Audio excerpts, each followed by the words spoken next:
Longos dias e belas noites, queridos ouvintes. Vocês já perceberam que esta voz não é nem um pouquinho do Andrei, né? Pois é, aqui é Ira Croft. E o Andrei, bem, pode ter sido abduzido, possuído, levado por uma criatura sobrenatural ou, não sei, não sabemos.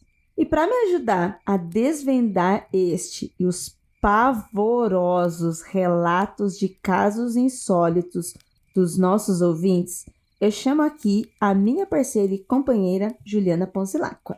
Nossa, ainda bem que você voltou, Ira, porque, mano, meses sumida no meio desse mato, a gente já tava desesperado, gente, como é que ia continuar? E aí aparecia uma pessoa aqui que claramente não era você, a gente começou a desconfiar que era um doppelganger, então, sei lá, né, que bom que... Eu acho que é você de verdade, é você, né? Vamos aproveitar, Ju, e ouvir o doppelganger, se ele é realmente parecido comigo? Doppelganger, você está aí? Bata 3 vezes. Tá com cagaço, ouvinte? Aqui quem fala é o doppelganger da Ira, aquele que saiu do mato quando ela desapareceu. Mas eu vou dizer pra vocês, será que essa é a Ira mesmo? A Ira que tá aqui é a Ira de verdade? Prestem atenção na entonação da voz dela. Tandam. Eu não sei se ela vai atrás do Andrei. Eu não iria, mas ela pode sentar aqui e contar algumas histórias pra gente. Jay, você tá aí? Oi, eu tô aqui e ficarei aqui, não vou correr atrás de ninguém não, que eu tenho medo pra caramba. Eu tenho cagaço, eu vou ficar aqui só contando as historinhas, vou ficar aqui com os doppelgangers aí, tô suave, confio neles, vou atrás de Andrei não. Pois é, ouvinte, pra quem perguntou onde eu estava quando o Andrei me abandonou no meio do mato, em algum aconteceu comigo por aí atrás, né? Quem tá ouvindo lembra qual foi o episódio? Saibam que agora o jogo virou, queridinha. Pegue a sua água, se ajeite perto da fogueira e se vir uma escada, por favor, não suba.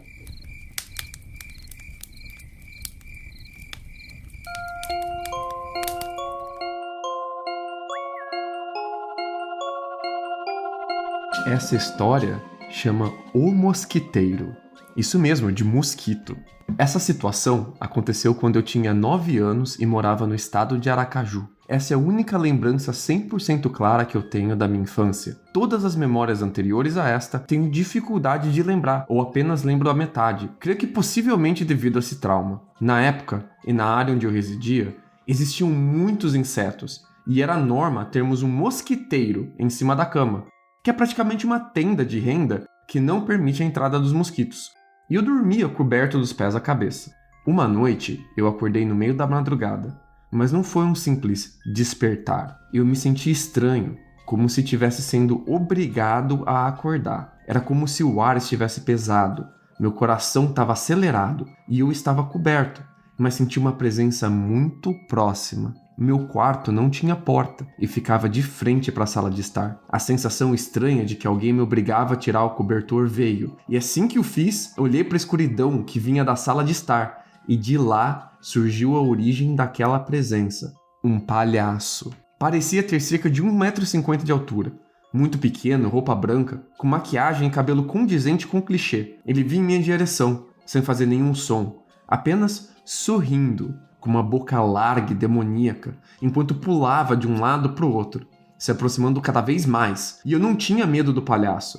Nunca tinha me incomodado. Até aquele momento, pelo menos. Ele chegava cada vez mais perto, e eu tentava não olhar para ele, tentava gritar, mas era incapaz de fazer qualquer coisa, até que ele tocou no mosquiteiro. Consegui me cobrir novamente, e fiquei pedindo para ele ir embora, mas de nada adiantava. Eu sentia aquela presença horrível, cada vez mais próxima. Até que senti a mão no meu tornozelo, e depois em meu peito. Nesse momento eu consegui sair da minha cama, gritando até chegar na porta do quarto da minha mãe, mas estava trancada.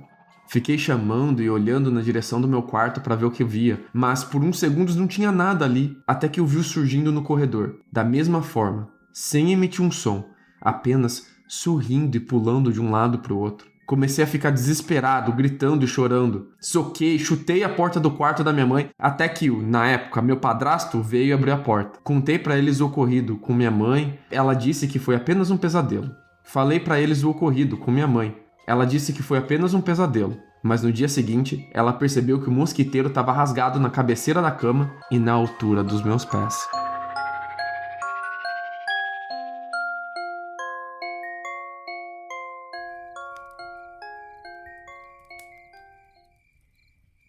É o quê, meu senhor? É o quê? Eu quero que fique claro para o ouvinte que esse silêncio atormentador foi real. Nós estamos... Minha gente. Eu acho que a gente tem que começar primeiro a falar do palhaço. Que palhaço é uma coisa séria. Palhaço é uma coisa que dá medo. É difícil não ter medo de palhaço de bocão. Imagina o bocão demoníaco do palhaço sorrindo, vindo pra cima de você, pulando, chacoalhando tudo no corredor. Escuro! Pequenininho. Zero som. 1,50 m. Imagina o palhaço com zero som. Que bizarro que é isso. A parada toda se chacoalhando, tremendo tudo, zero som. Sabe o que é particular dessa história? Eu tava esperando uma pessoa alta, escura, como se fosse uma sombra. O claro Shadow People. E não, é a quebra de expectativa dessa história que me vem um palhaço medonho que não faz barulho. Gente, eu já tinha batido minha cabeça na parede pra ver se eu desmaiava e sei lá. Que horror, gente! Tinha que passar, não sei o que eu faria nesse momento. Desesperador. E eu acho muito bizarro nessa história que o mosquiteiro, ele tem horas que parece que ele é uma barreira protetora, né? Como se fosse um force field. Ele tá se protegendo atrás do mosquiteiro. E tem hora que o mosquiteiro toma a aparência de gaiola. Eu tô preso nesse mosquiteiro, nessa armadilha, e o palhaço tá vindo me pegar. Essa história é assustadora. E quando você acha que está resolvido, ele vem e lança de novo, porque quando ele fala que o mosqueteiro foi rasgado nos lugares onde ele viu o palhaço rasgar, e até então não estava nada, porque a mãe dele poderia ter dito, né? Olha, já estava aqui, mas não. Naquela manhã, pós aquela noite terrível. Então, no momento em que ele poderia achar, acho que foi um sonho, estou enganado, nossa, eu estava muito assustado, acho que eu estou vendo coisas. Aí, de repente, veio a mãe e mostra o mosqueteiro. Nossa, e esse rasgado aqui? Então, eu fico me perguntando que o mosquiteiro, eu já usei muito mosquiteiro na vida, porque lá na Bahia a gente usava bastante, era bem complicado o negócio. Ele é muito fininho. E daí eu fico me perguntando se ele, no desespero de sair da cama, no desespero de estar sentindo aquela opressão daquele sentimento, ele não acabou tirando o mosquiteiro de qualquer jeito e rasgando. Só que daí entra a pergunta, são 2 locais diferentes e muito específicos, né? Um lugar é no pé e o outro é perto da nuca. Então... Justo onde ele tinha sentido a tal da presença. Eu também pensei nisso, Jay. Falei assim, no desespero a pessoa vai rapidinho, né? Porque você bota o mosquiteiro, você bota embaixo do colchão, né? Você faz ele, bota ali em cima, você bota ali embaixo do colchão. Agora eu já vi, Jay, nessas lojas aí chinesas que vendem todas as coisas para todo lugar do mundo, que existe mosquiteiro agora, tipo barraca, aquelas que você joga pra cima e arma sozinho, pra você botar em cima da cama. Tem esses mosquiteiros top agora. Eu fiquei passada. Eu uso um desses pra acampamento, inclusive. Olá. A gente coloca em cima da cabana de acampamento, porque tem uns lugares que é foda. E especialmente quando você vai acampar perto de riacho, assim, que daí tem mosca pra caramba mesmo, né? E uma vez eu acordei, assim, taquei a cara pra fora da cabaninha que eu tinha feito, e a porra do mosquiteiro tava coberto de aranhas. Aquelas bem pernudas, assim. E aí eu só fechei o zíper, entrei pra dentro e falei, morri. Vou daqui fechar os olhos e se morrer, morreu. Se eu for comido pelas aranhas já era mesmo, então já era. Meu Deus. Morri. Socorro. Mosquiteiro salva vidas, hein? Adorei essa nova tecnologia. Vou te mandar, vou mandar um link pra você. E ainda, Jay, assim como a gente falou que você estava pensando, eu também pensei sobre isso, porque eu também tive mosqueteiro, porque é muito comum a gente ter aqui em São Paulo também, em outras cidades ribeirinhas, né? O mosqueteiro, apesar dele ser fininho e molinho, pra quem nunca usou, não sabe como que é, o mosqueteiro é tule. É puro tule, é tecido tule. É só o tule com beiradinhas. O mosqueteiro e o mosqueteiro é um cara... Os 3 mosqueteiros. Né, vai ser foda mesmo falar mosqueteiro. É difícil. O mosqueteiro, ele é fininho e ele é molinho. Gente, ao mesmo tempo que ele rasga fácil, ele também se enrola na gente fácil. Sabe, que nem teia de aranha mesmo, sabe? Ele é muito fininho, então... Pra se rasgar, né? Antes de se rasgar, ele se enrola, ele se enrosca em você, sabe? Pra você rasgar, você tem que ir lá e puxar ele com vontade no lugar que você quer rasgar e ali. Não é qualquer assim, enrosco assim, você puxando que ele solta tão fácil assim, não, Di. Mas ó, eu vou contar um segredo de como um amigo meu, que já adulto, ainda tinha muito medo de palhaço, e ele tinha pesadelos recorrentes com palhaço, e o como ele fez pra se livrar disso. Ele disse que ele via muito palhaço e tal, especialmente quando ele estava muito ansioso com alguma coisa do trabalho, algum momento muito ruim da vida dele. E ele ficava imaginando o palhaço vindo pegar ele quando ele estava deitado na cama antes de dormir, ficava com medo. E ele resolveu isso falando sobre coisas adultas com o palhaço. Então o palhaço maldito ia pegar ele levantava da cama e começava: responsabilidade fiscal, taxa Selic, reforma tributária. E ele fala que essa pegada de falar sobre coisas nonsense adultas desmanchava o palhaço da cabeça dele e fazia ele dormir tranquilo. Então fica a dica aí, o charming, o counter spell pra você. Quando vier um palhaço pra cima de você, manda um responsabilidade tributária. A base do It, eles esquecem do palhaço quando eles ficam adultos, né? E aí vai acontecendo. E pra você vencer o palhaço, você não pode ter medo. Um adulto já tá tão fudido com isso daí. Que, já tá tão acostumado. Boletos. Chega o palhaço e fala: boletos, palhaço.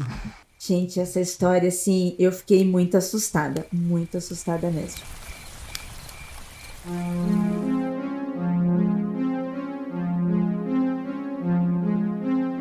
Este relato aqui se chama 87 centavos e foi enviado pelo Walter Fornaciari pra gente. Walter diz que fala da distópica cidade de Guarulhos e ele conta que ele já passou por diversas situações que chama de bizarras, porém ele queria compartilhar com a gente alguns eventos que ocorreram entre 1999 e 2004, para saber se a gente tem alguma ideia do que possa ser.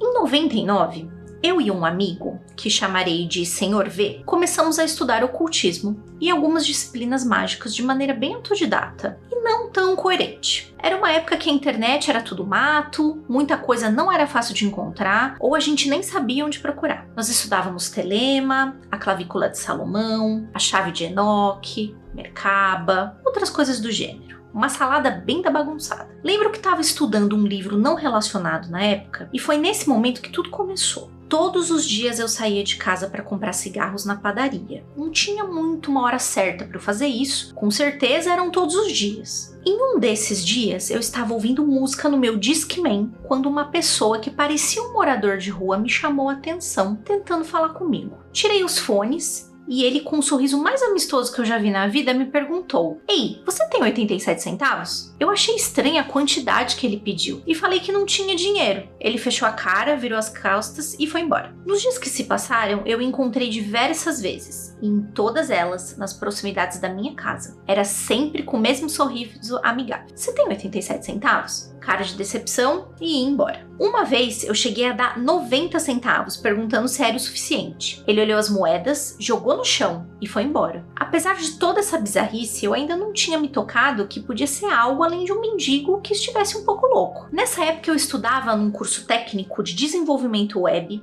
em uma escola que ficava próxima do metrô Carrão. Esse curso era de noite e terminava lá perto das 23 horas. Na saída de um dia de aula, eu tava aguardando o ônibus pra ir até o metrô, quando eu viro pro lado e lá tá o mesmo sujeito. Eu lembro de dar risada e perguntar: "O que você tá fazendo aqui?" E fui prontamente ignorado por ele. Enfim, eu contei pro Sr. V que achava graça nisso, né? Que no fundo eu não acreditava em mim. Eu também começava a achar que era coisa da minha cabeça, né? Porque quem é que pede uma coisa tão específica? Pensava que tava ficando louco porque ele sempre aparecia quando eu tava sozinho. Não tinha um amigo, um colega comigo na hora que ele aparecia. Então eu comecei a achar real que eu tava perdendo a sanidade. Pra encurtar a história, lá no Réveillon de 99 pra 2000, eu passei em Ubatuba e, gente, lá tava ele. Mais tarde no ano 2000, eu o encontrei em viagens. Em Curitiba, em Santos, em Atibaia, em Extrema, Belo Horizonte, Rio de Janeiro, entre outros lugares mais próximos aqui da cidade. Esses eventos acabaram com a minha confiança e com a minha percepção de realidade. Eu não acreditava mais em nada do que eu via. Eu resolvi, na volta do Rio, conversar com o Sr. V e falar que pararia os meus estudos no ocultismo, porque não podia ser. Quando eu cheguei na casa dele, conversamos como sempre fazíamos, na garagem da casa. O portão dava pra rua e nós conseguíamos ver o movimento lá fora. Contando mais um relato sobre o homem dos 87 centavos, ele insistia que eu devia entender o que estava acontecendo, tentar dar o dinheiro exato pra ele. E foi nessa hora que aconteceu. Ei, você tem 87 centavos? Os dois olharam e lá estava o cara no portão, com o mesmo sorriso amável. Dessa vez ele não aguardou a resposta e se foi. O Sr. V quase deu uma pirueta para trás. Eu decidi que a partir daquele dia eu não estudaria mais. Chega, eu realmente parei, até um outro momento no tempo. Para finalizar, eu queria contar que não foi a última vez que eu vi esse homem misterioso. Em 2004, eu estava limpando o meu computador e achei a versão digital do livro que eu estava lendo. O computador ficava na sala na época e tinha uma janela bem grande que dava para a rua. Ela ficava meio aberta. Meu pai também estava na sala. Quando eu abri o arquivo, comecei a ler e cheguei exatamente no capítulo que parei antes de deixar os estudos. Eu li 2 parágrafos e então... Ei, você tem 87 centavos? Virei e na pequena fresta da janela ouvi o homem na calçada de casa. Eu fiquei paralisado. Meu pai perguntou se eu não atenderia o homem e me dirigi até o portão. Só que quando eu abri a porta da sala, ele já não estava mais lá. Saí pra rua, olhei para os 2 lados, nada. Ele desapareceu. Quando eu voltei pra sala, meu pai falou que tinha achado curioso uma pessoa pedir uma quantia tão exata. Eu só dei um sorriso, abri o computador, deletei o arquivo. Nunca mais vi o homem, mas eu guardo 87 centavos na minha gaveta até hoje.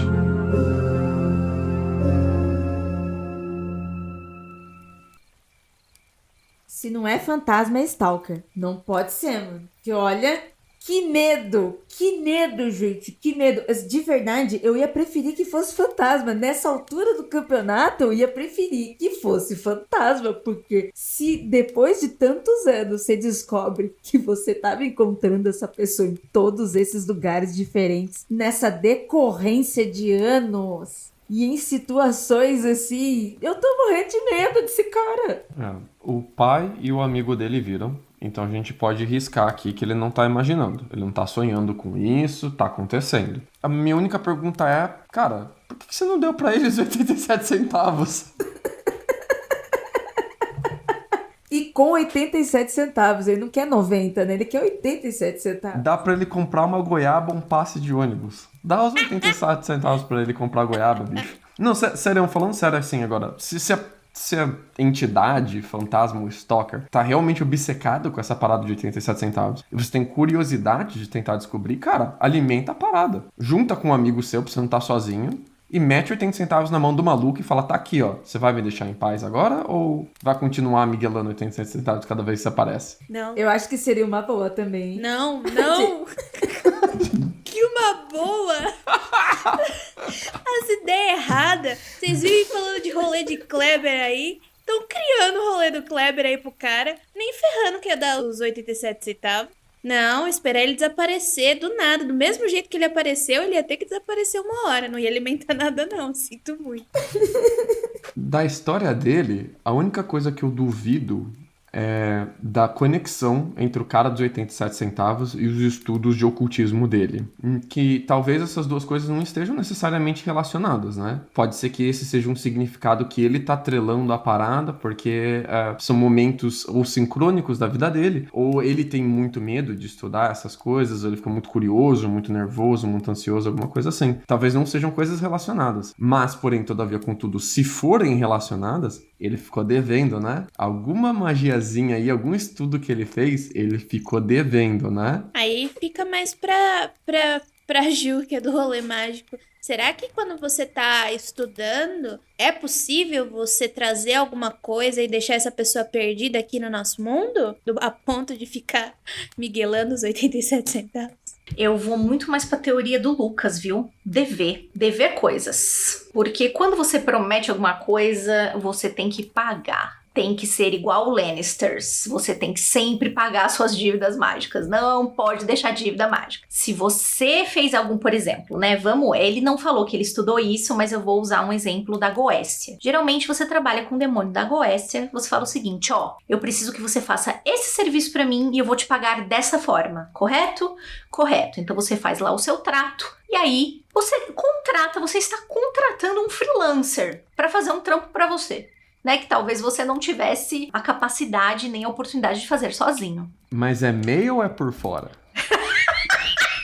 Aí eu não sei, aí é particular de quem contrata. Combinado, né, Ju? Não vou saber. Mas, por exemplo, né, a gente tem dentro inclusive história de colegas da gente, tá? Não é muito longe, não. De que, pedi tal qualquer coisa, fiz magia, tratei com tal entidade ou com tal demônio, enfim, não importa. Prometi um pagamento, não paguei. Quem tem muita história disso é gente, por exemplo, da Umbanda, né, que fala assim, olha, eu fui procurar um auxílio, e aí a pessoa, né, a entidade que me atendeu disse assim, olha, eu vou dar um exemplo, sei lá, vou usar um herê. O herê falou assim, olha, quando você puder, deixa um copinho de guaraná e deixa umas balinhas pra mim num lugar florido. Esse vai ser o pagamento, eu vou te ajudar aí e você faz isso por mim. E aí, o que mais tem de relato é galera que fala assim, beleza, claro, faço. Alcança o que quer, mas nunca paga a entidade. E aí a entidade sempre tem um jeito de lembrar você que você está devendo. Então, você acha que ficar devendo só existe o SPC aqui, mas existe o Serasa Astral. O Serasa Astral também cobra, gente. Vocês precisam cumprir as suas... Não é porque, eu não tô vendo, porque eu não é palpável pra mim, que você não tá devendo, viu, querido? Se você prometeu alguma coisa pra alguém, você tem que pagar, né? E eu já frequentei um terreiro muito maravilhoso, onde... o dirigente dizia, fique devendo até pra Exu, não deva pra criança. Você prometeu alguma coisa pra criança, você prometeu alguma coisa pra herê, é uma criança, gente, a criança tem vontade. Imagine um espírito que é criança pra sempre, bicho. Você vai ficar devendo um copo de guaraná pra essa criança? Não faça isso, não faça isso. Então, eu vou muito mais pela teoria do Lucas. A teoria do Lucas faz muito sentido, porque assim, a gente não sabe com que aqueles dois mexeram. A gente não sabe, porque até então eles estavam lendo livros. Mas ninguém só fica lendo livros, gente. Um dia você vai ter que levantar o popô da poltrona e fazer magia. E se alguém fez uma magia e prometeu alguma coisa pra alguém e tinha a ver com o número 87? Não sei, né? Eu procurei aqui rapidamente, enquanto a gente gravava, se tinha algum significado numerológico e tal. Cada site diz uma coisa, então eu não posso falar porque eu também não entendo de numerologia, né? Mas cada site fala um negócio. Inclusive, um dos sites... Vou deixar aí não tô falando que isso é certo, tá? Atenção ao disclaimer. Mas tem um site aí que eu achei que fala que o número 87 tem a ver com autoconhecimento e estudos esotéricos. Então tá. Pronto. Matamos a charada. Ele não descreve a pessoa, né?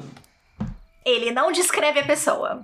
Que engraçado. Interessante isso. Sabe o que eu pensei por um segundo? Que podia ser ele mesmo. Tipo, o plot twist da história ia ser, e era eu mesmo.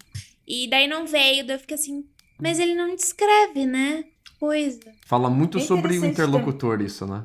É interessante também isso que o Lucas e a Ju levantaram, e só agora que vocês falando, externando isso, me faz pensar mais ainda, né? Até mesmo em crendices cotidianas, né? Em crenças católicas cotidianas, onde lá na igreja, e eu me lembro de criança, porque isso também, festas turísticas católicas e que tem na cidade. Normalmente se tem as salinhas do milagre, que são as salinhas onde as pessoas que são católicas fazem promessas e elas vão lá entregar aquilo que elas prometeram. É sensacional essa sala, gente. É assustadora e muito da hora essas salinhas aí. E é cheio de coisas que as pessoas levam lá, né, pagando as suas promessas, né? Mesmo eu não sendo católica, mas eu me lembro que tinha esse fundo aí que a Juliana acabou de explicar. O conceito da promessa é isso, né? Quem tá de fora, normalmente a gente só vê aquelas coisas de quando acontece festas e aparece na TV, né? Mas é bem comum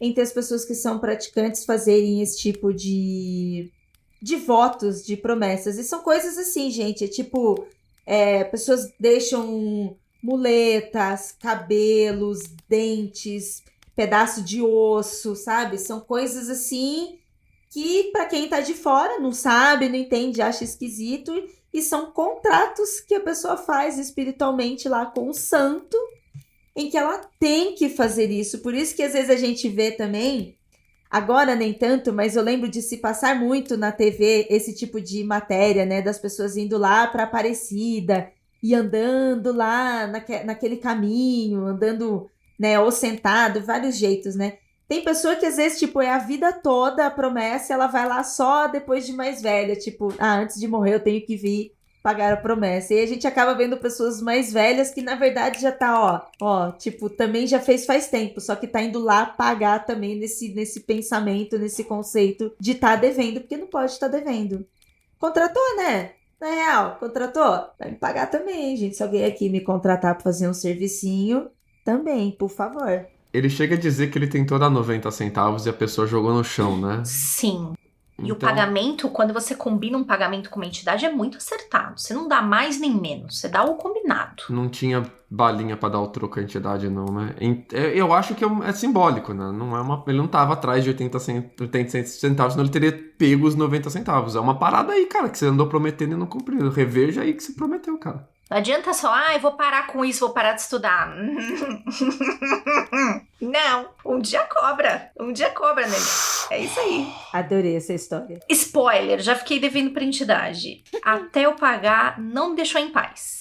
Não, e era assim, e não era coisa, sou eu, mas também foi um negócio muito, muito particular que aconteceu. Era um negócio meio difícil de eu pagar mesmo. Eu que me lasquei e prometi um negócio muito grande. Mas não é que assim, Juliana, você teve insights e a pessoa apareceu na sua frente e te ameaçou. Não, eu só ficava lembrando disso o tempo inteiro. Era uma memória que me assolava. Aí você pode falar assim, né, sob o viés psicológico. Ju, mas isso é você se culpando, que você não cumpriu sua parte pode ser. Mas pode ser também falando assim, então, enquanto você não pagar, não vou te deixar em paz. Você vai lembrar disso todo dia. Paguei, acabou-se. Tudo em paz de novo. Não via mais coisa, não tinha mais sincronicidades de ver um negócio na televisão, no outdoor que eu tava andando na rua. Nada, nem bafinho quente na nuca. Ali no pescoço cobrando. Nem puxãozinho de pé de noite. Ficou tudo bem. Gente, não dever nem pra vivo, nem pra morto, nem pra entidade. É bom não dever pra ninguém, não é mesmo? Seja como os Lannisters, pague suas dívidas.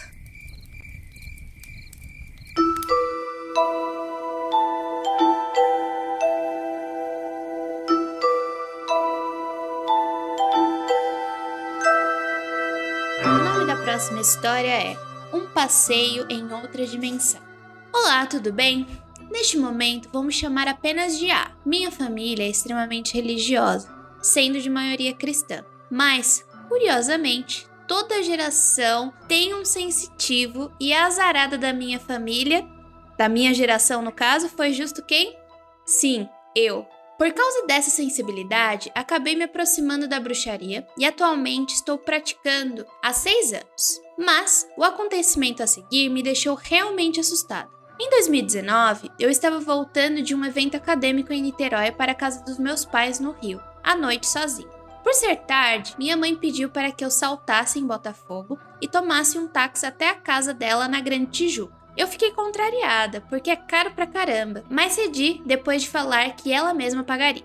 Entrei no carro e fomos para a Zona Norte. Foi quando o motorista entrou em um túnel. Eu sou claustrofóbica e por isso coloquei meus fones de ouvido e fechei os olhos para fazer um rápido exercício de respiração e manter tudo sob controle. De repente, eu senti que o carro começou a ficar muito gelado e minha música parou de tocar, o que achei que poderia ser do sinal da internet. Abri os olhos para pedir ao motorista para aumentar a temperatura e foi quando eu notei 2 coisas. O motorista não estava no carro, que ainda estava em movimento. Eu não conseguia me mexer.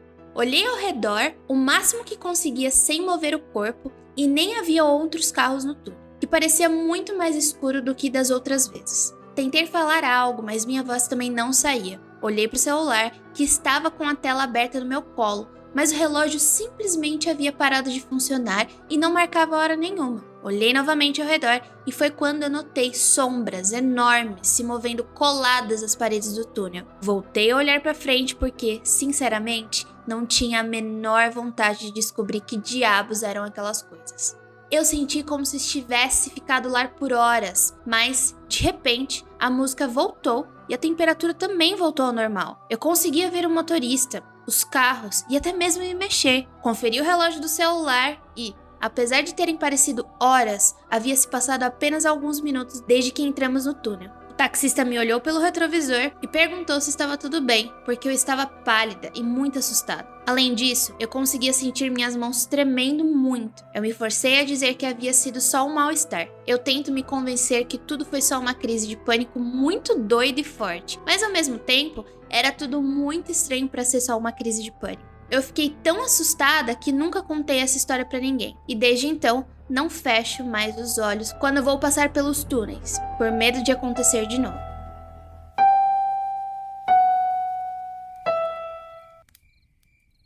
Eu tenho uma coisa pra contar sobre crise de pânico. Que eu achava que era crise de pânico e não era crise de pânico. Eu tava tendo um burnout. Quando tava acho que no meio da faculdade, eu não tava nem no final ainda, tava bem no meio mesmo. Eu não sabia como eu tinha chegado nos lugares. Eu simplesmente tava num lugar e de repente eu tava em outro. Daí eu fui vendo que eu começava a esquecer o meu carro aberto na faculdade, que eu tava no supermercado. Teve uma vez que eu lembro que eu estava em casa tomando banho e no segundo seguinte eu estava no supermercado escolhendo miojo. Daí, isso sempre acontecia quando eu tava próxima de provas na faculdade. E era sempre muito específico. Começava a chegar perto das provas, eu começava a aparatar nos lugares, porque eu não sabia. Daí, eu conversei com minha psicóloga, eu tava tendo, não é tipo uma crise de pânico, mas é que você fica sob tanta pressão que o seu corpo ele reage de formas diferentes. Então, o jeito que você sente algumas coisas, o jeito que você sente a pressão do dia a dia é diferente do jeito que eu sinto. E eu tava eu não reconhecia que eu tava, nervosa, que eu tava angustiada. Pra mim, eu tinha que passar por aquilo. E o meu corpo falava, não, pelo amor de Deus, para, você precisa descansar. E era assim que eu me comportava. Então, ela pode ter falado que nunca viu uma crise de pânico tão doida. Bom, tá aí meu caso pra você, pode ser, não sei o que você tava passando. Ela tava voltando de um evento acadêmico, por exemplo. Ela estava apresentando, era uma coisa muito importante pro currículo dela, porque alguns eventos acadêmicos são, né? Por que será que a mãe dela pediu pra ela voltar de táxi? Talvez que soubesse que a filha já estava muito cansada, né? Então, ainda vai ter um rolezão pra casa, pega o táxi que eu pago. Pode ser. Uma coisa também, Jay, durante muitos anos e até mesmo dentro da medicina, o período de puerpério das mulheres, o pós-parto, era tratado assim, como... Não era tratado, né? Era simplesmente ignorado ou silenciado, porque era entendível que era natural da mulher estar louca daquele jeito quando se tem a ver com o momento, com os hormônios, com mexer o corpo, mudou todas as estruturas. Pô, um parto é uma incisão, né? Uma interferência, e isso não é só numa operação, né? Isso são durante meses ainda por cima, e não se tinha esse entendimento. E o puerpério, ele era encarado como um período de loucura da mulher, porque não se era entendido, não se era estudado como que isso realmente acontecia. E durante muitos anos, as nossas avós, as nossas bisas e até as nossas mães eram tiradas como louca por falta desse entendimento. O que também não tira toda a essência e a natureza da mulher sobre as nossas vidas, mas... né? O quanto é importante a gente conhecer sobre isso e para entender também esse momento. Eu fiquei muito assustada com esse relato também dela, seja ele espiritual, que tenha sido algum aviso espiritual, ou seja algum aviso do próprio corpo dela mesmo, sabe? De qualquer forma, é um aviso de um perigo, de opa, prestar atenção, dar uma olhada no que está acontecendo. Pode ser que ela tenha tido um problema de pressão. Sei lá, faltou glicose no sangue dela, tá pra desmaiar. Eu ia falar isso mesmo, porque a minha pressão é baixíssima. Por sinal, eu fui no médico esses dias, tive que tirar a pressão. Daí a mulher olhou assim pra minha cara. Você comeu? O que tá acontecendo? Não, minha pressão é baixa normalmente assim. Eu tenho uma pressão muito baixa. E meus batimentos cardíacos, eles são muito baixinhos, porque eu pratico muito esporte. Eu, pratico esporte 6 vezes por semana. Então, meus batimentos cardíacos caem. É o normal. Meus batimentos cardíacos é mais ou menos 60 por minuto. Então, tem gente que, às vezes, quando eu não como o suficiente, eu passo muito tempo sem comer, eu sinto exatamente a minha pressão. Eu sinto a pressão cair. Eu falo assim, agora ela tá caindo, eu preciso pegar um sal. E é exatamente essa sensação que ela descreveu aí, igualzinho. Não tem nada a ver com a história dela aqui, é bem diferente e tal, né? É uma sensação totalmente diferente. Não consigo dizer ao certo o que aconteceu com ela, mas eu achei, assim, bem assustador mesmo, né? Como eu disse, seja ele espiritual porque alguém está dando um aviso, e se ela está recebendo um aviso desse nível, Socorro, amiga! Ou você vai no médico ver o que aconteceu, ou você vai no seu médium também ver o que aconteceu, porque esse aviso aí também foi um pouco sério, sabe? Foi um pouquinho pesado.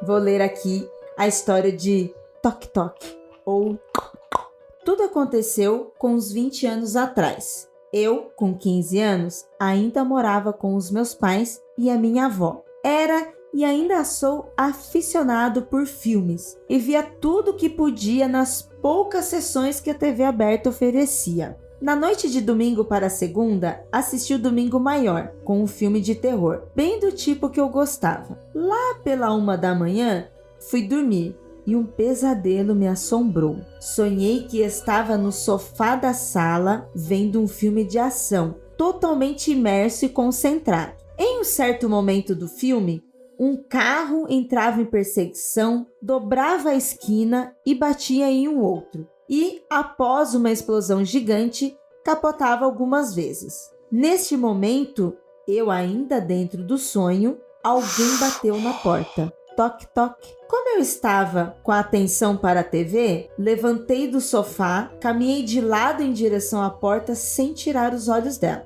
Mesmo sendo tarde da noite e com todos os meus familiares em casa, abri a porta, agindo pela força do hábito. Foi então que ouvi um som vindo lá fora, algo aterrador que me arrepia só de lembrar. Ao olhar para fora, a última visão que tive antes de acordar foi um ser grotesco segurando uma faca que penetrou em mim diversas vezes. Acordei muito assustado e não consegui dormir mais a noite toda. Foi assustadoramente real. Fiquei lá sozinho com mas muito medo. Na segunda-feira pela manhã, eu fui o primeiro a estar na mesa do café, algo completamente fora do comum. Minha avó, estranhando o fato de eu estar tão cedo acordado e me vendo com uma cara de sono tremenda, perguntou o que havia de errado. Eu, sempre brincalhão, falei sério com ela como poucas vezes fiz. Falei sobre o sonho,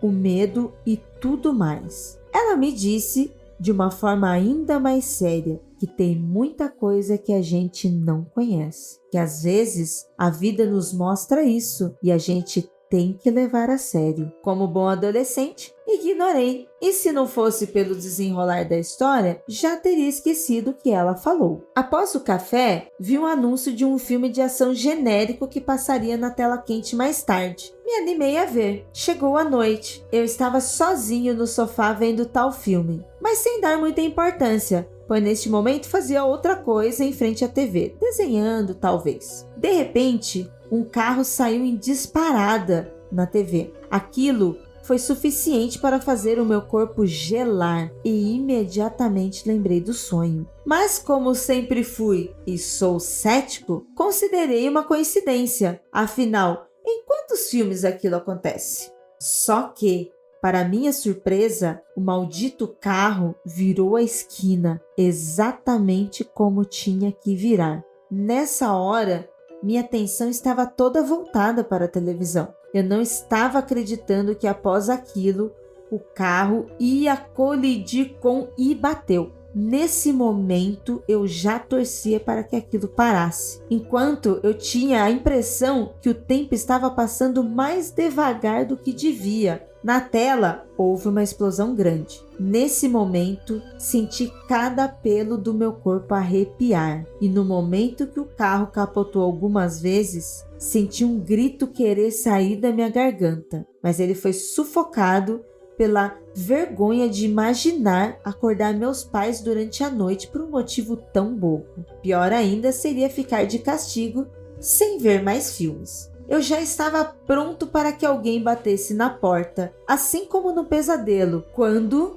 toque, de fato, a porta foi batida por alguém ou algo. Não consegui ter reação e nem cheguei a ouvir a segunda batida, como suponho que houve. Meu corpo simplesmente desligou em pânico. Sofri algum processo psicológico que travei, catatonia talvez. Quando recobrei a consciência, estava ainda ali, vivo e sentado, mas horas haviam se passado, a julgar pela programação da TV.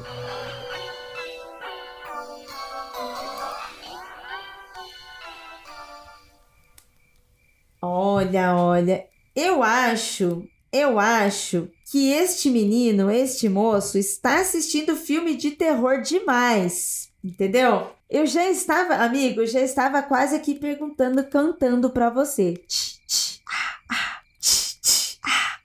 Porque essa descrição toda parece um filme de slash. Não estou desconsiderando seu sonho, não. Eu acredito que você sonhou e eu realmente acredito que você tenha entrado em pânico, porque eu realmente acho que você entrou no filme mesmo, sabe? O sonho, essa vivência, esse desespero, essa ansiedade, é muito quando a gente tá como protagonista de uma história também, sabe? De um outro sonho, que não fosse esse, mas ele mesmo fala, né, que ele é cético, né? Que ele não estava supondo nada ali, né? Ele não tava supondo nenhuma possessão, por exemplo. Primeira coisa a se notar aqui é a avó dele colocando pilha, né? Não, isso tem um significado mesmo, fica esperto aí, pra você ficar assustado mesmo, é isso aí. Fica assistindo um filme de terror pra você ver. Botou uma pilha errada forte, deixou o cara travado. Não conseguia mais ver filme de ação na TV sem ficar com cagaço no sofá de noite. Você viu como vó é foda? Não se comporta agora, vai. Fica vendo Naruto no meio da madrugada aí agora, vai. Aí ela morreu. Eu até me engasguei aqui. Nossa, é exatamente isso. Porque eu adorei a avó. É bem aquela pegada de não pensa no capeta que o capeta aparece. É bem naquela pegada de ficar do pilhado. Exatamente. Eu pensei a mesma coisa. Eu pensei, nossa, eu seria essa avó. Ih, menino, tome cuidado aí com esse seu sonho, hein? Pode não ser nada, mas pode ser. Achei demais a atitude dele de quem não se arrisca não se fode. Vamos que vamos, é isso aí. Adolescente adora ser autoconfiante, né? Nossa, eu sou poderoso, eu não tenho medo de nada. Aí ficar travado no sofá de noite com alguém que bateu na porta. Eu não tô me aguentando, gente. Que loucura. Ainda quebrou. Mas vocês acham que foi algum tipo de déjà vu que ele teve? Ou sonho premonição? Ele sonhou com o que ele ia ver no dia seguinte? Ou calhou de ser uma coincidência foda? Quando eu era adolescente e eu lia muito Stephen King, só li Stephen King, chegou um determinado momento que eu fui forçada a parar de ler Stephen King.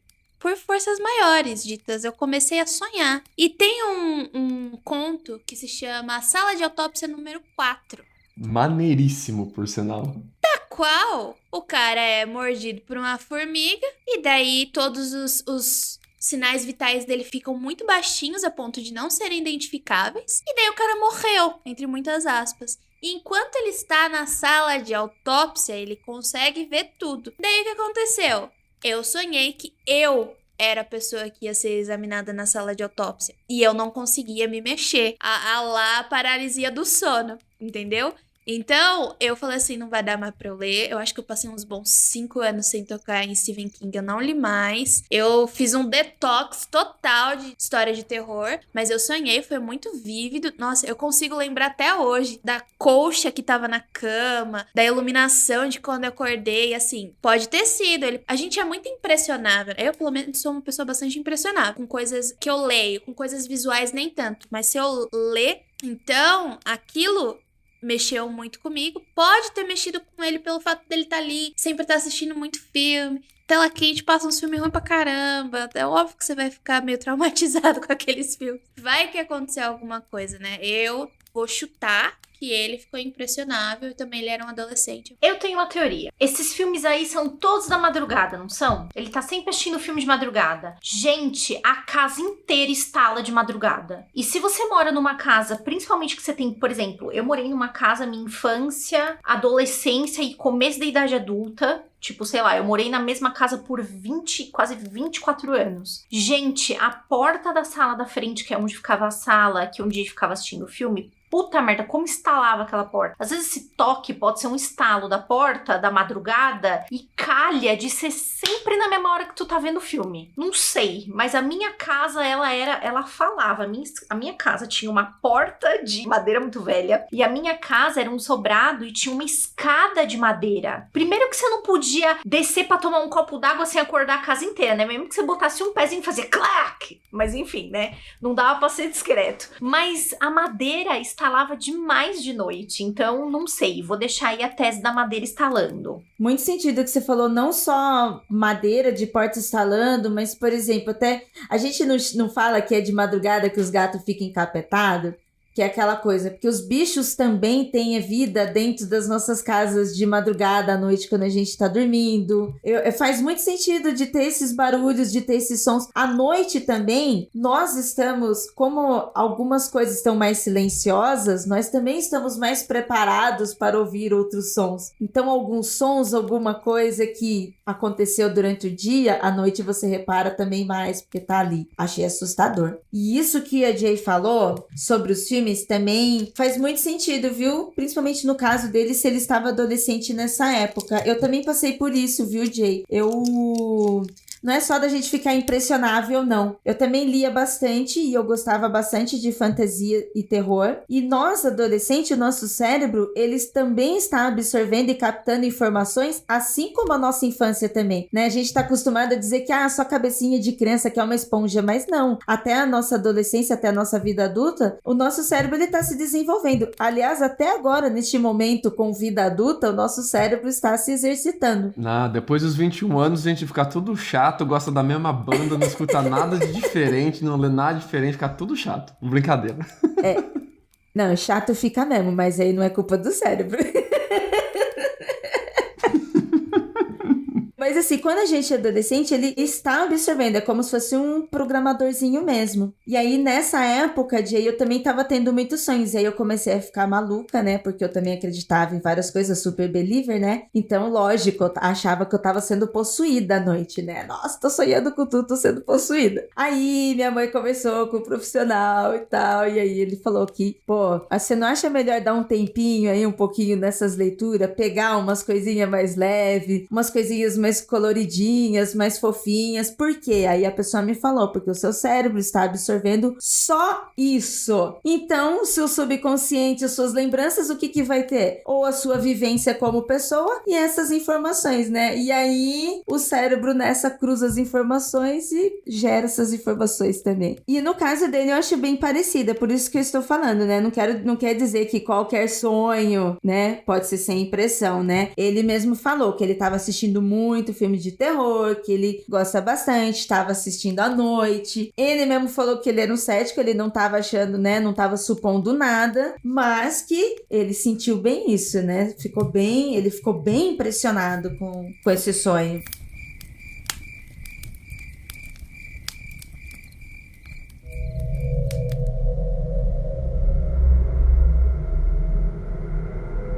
Essa história se chama Trauma de Rede. E quem traz pra gente é o Caio, de 26 anos, de Macapá. Essa história aconteceu há uns 4 anos, e o Caio diz assim: eu sempre gostei de dormir em rede, mas normalmente dormia na minha cama mesmo. Uma certa noite, acordei por volta de meia-noite, me sentindo muito incomodado. Por um momento achei que a minha cama estava fazendo mal para as minhas costas, e como sempre tive uma rede pendurada em um atador no quarto, naquela noite decidi dormir nela. No entanto, de madrugada, acordei abruptamente com muito calor. Detalhe que a central de ar na parede apontava diretamente para a direção da rede. Chequei meu celular que estava debaixo da rede, no chão, e vi que eram 3 da manhã. Devido ao calor, desembrulhei metade do meu corpo, mas o vento gelado da central de ar incomodava. Então mudei de posição na rede, de forma que uma parede foi formada impedindo o contato direto do vento. Alguns minutos depois de adormecer, acordei novamente, com o meu corpo completamente formigando. Mas não era um formigando comum, era uma sensação de que ia do couro cabeludo da minha cabeça até a ponta dos meus pés. Não estava entendendo direito o que estava acontecendo, até que meu coração começou a bater mais forte, e mais devagar, e mais forte de novo, com uma arritmia.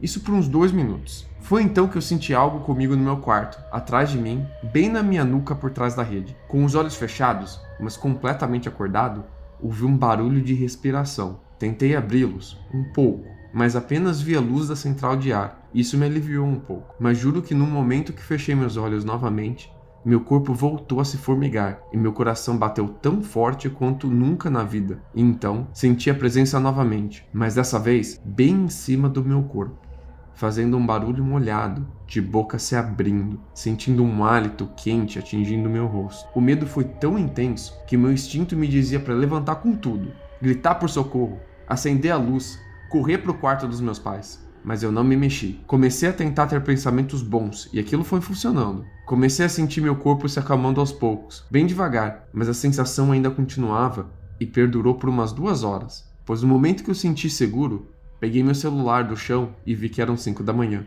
Voltei para a cama.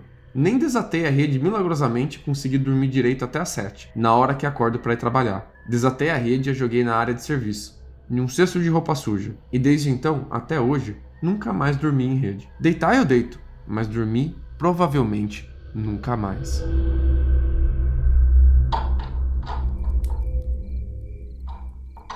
Juliana Ponzilacqua, a senhora que é íntima do bode do capiroto, a senhora que assinou o livro. Assinei. O que é esse bafinho quente? E ele ouviu a boca aqui no cangote, Juliana. Então, né? Eu vou ter que fazer as honras, tá? Um beijo para o dono desse bordão. Eu vou ter que fazer as honras, né? É o demônio, né? É o demônio em forma de bodinho, talvez, enfim, né? Mas desculpa, gente. Eu preciso evocar essa figura de Rafael Jacaúna aqui pra dizer que absolutamente tudo dá a entender. Eu nem tenho o que dizer, nem tenho o que falar. O cara estava inocente ali na sua rede, no seu descanso, no seu momento, quando o bafo quente... Você é louca. Ainda fazendo aquele mascazinho.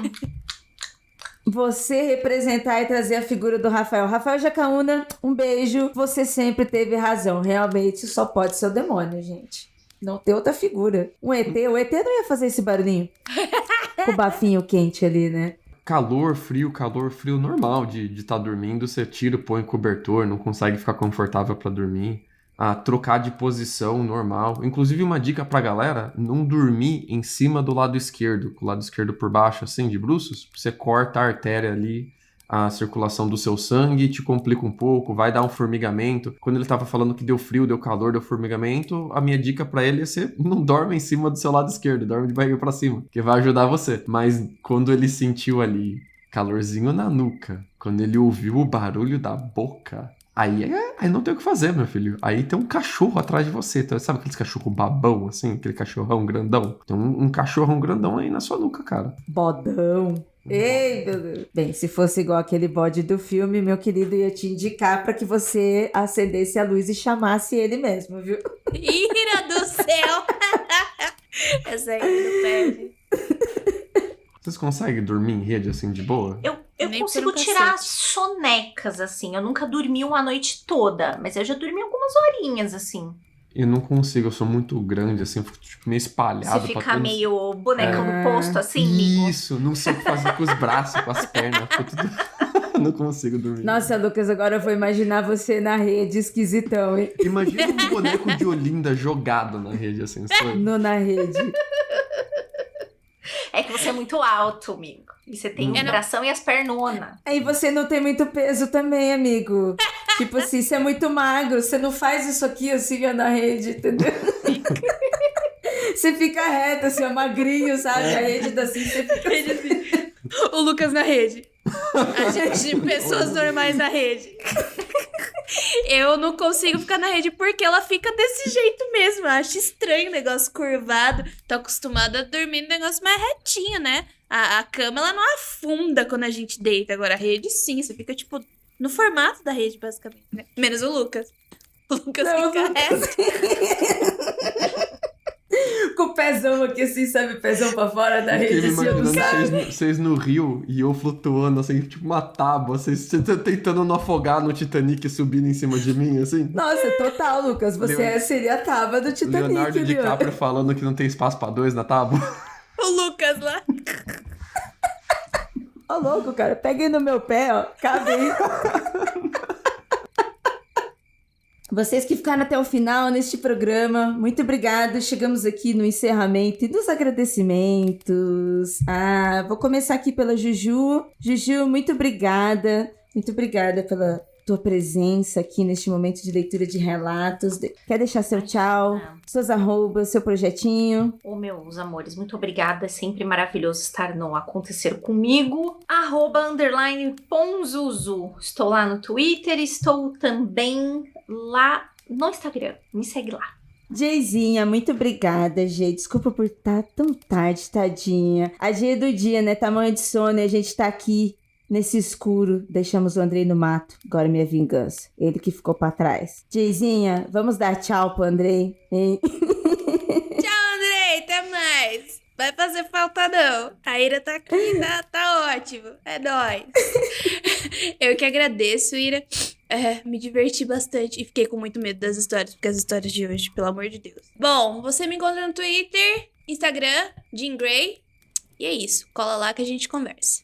Ai, gente, este aqui é um programa sério em que a gente trata essas histórias com muito carinho, com muita seriedade. A gente brinca, a gente ri, mas a gente lê cada história com respeito demais. A gente agradece demais a confiança que vocês têm de mandar histórias. Mas algumas marcam, né? Eu, por exemplo, não vou conseguir mais olhar pro Lucas e imaginar ele dormindo certo numa rede, porque agora eu vejo o Lucas dormindo reto numa rede. Atenção, ouvintes, este desenho, queremos. Como que o Lucas dorme em rede? Pelo amor de Deus, faça, espalhado por favor. na rede. Lucas, em sua defesa, seus agradecimentos, seus contatinhos e também sobre a Freak Review, né? Galera, se você curte uma historinha de terror, assim, um filme bem aterrorizante, às vezes a gente até fala de jogo também, cola lá no @MundoFreak no Instagram pra ver as nossas lives de sábado às 9 da noite. Ivy e eu sempre trazendo um filme bem diferentaço, daqueles que ninguém conhece, sabe? A gente traz pra vocês, destrincha o filme inteiro pra dar aquele terrorzinho, aquele calorzinho no coração. Vem com a gente, Freak Review, no sábado às 9 da noite, @MundoFreak. Quer dar seu tchau também? Sua arroba? Ivy? Como que você dorme na rede? E se você quer ver eu falando besteira, cola lá no Twitter, que eu tô sempre trocando ideia com todo mundo que escuta o Mundo Freak, que vê o Freak Review. É @Lucas_o_fofo. E um beijão e realmente obrigado, galera. As histórias estão muito bem escritas. Eu tava realmente todo mundo de parabéns. Gostamos bastante das histórias. Continuem mandando histórias assim, bem escritas. A gente agradece. Ô, gente, não, eu tenho um disclaimer aqui. Vão lá passar no Instagram do Lucas, que o Lucas casou. As fotos dele estão bonitas pra caramba. Você esqueceu de falar isso aí, preciso divulgar, porque tá bonito pra cacete. Dá uma passadinha lá, dá o like no Lucas, tá bonito. Mundo Freak também é amor, gente. Fiquei corado. Fiquei com vergonhinha. As fotos da festa ficaram ótimas, .exe. Pena que eu não fui. É isso, gente. Muito obrigada. Obrigada pela presença de vocês aqui. Obrigada a você que mandou o seu relato. Continue mandando seus relatos. Tenham fé que uma hora eles serão lidos aqui. Tenham fé. Faça aí a sua corrente de oração. Faça aí os seus votos, sua promessa. Mas lembre que se você fizer, tem que pagar, hein? E não olhe para trás. Vai que o bode tá respirando aí na sua nuca nesse momento, ouvinte.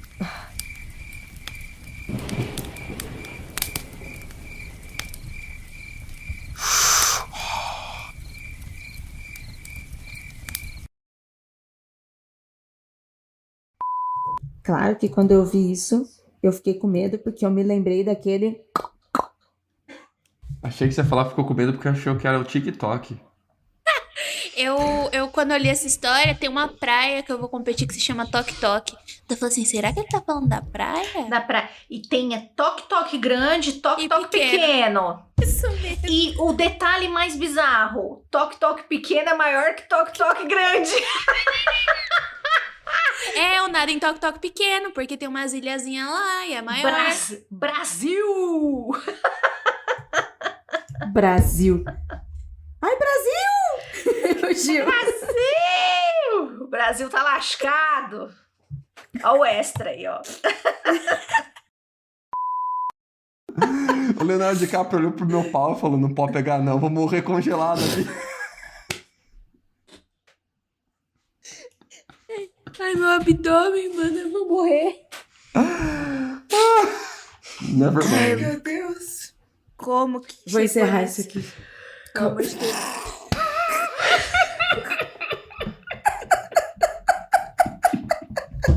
Ok. Mano do céu. Alô, Extra, parte 2. Tudo bom, AJ? Ai, a Jotinha, socorro. Esse Chorei, programa, mano, esse puta programa só vai ter proibido, viu? Nossa senhora. Dá.